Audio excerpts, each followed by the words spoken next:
Hey guys, welcome back to this channel. In this video, I'll be showing you guys how you can create a double bed in Heartopia.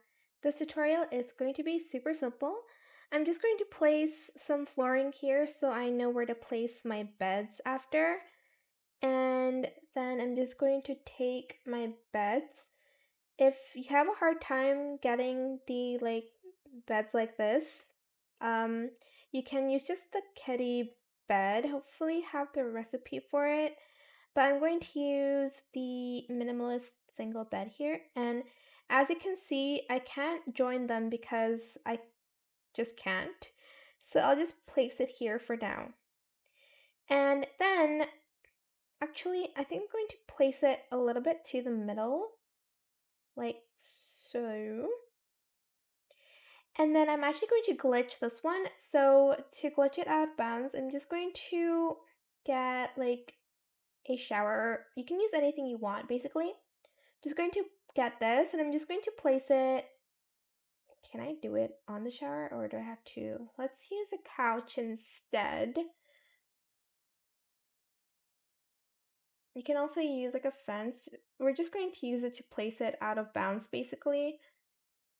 Okay, or just do that. Press the check mark button and the I button. So you're going to press it and you're going to drag it and press this like so many times. Okay, until it works. Sometimes it doesn't work on the first try, so you just have to keep going. There we go. Then what we're going to want to do is we're going to place the bed where that bed is, so it will be together. Press the check mark button and press complete. I'm on blueprint mode, but it's the same in the normal build mode as well.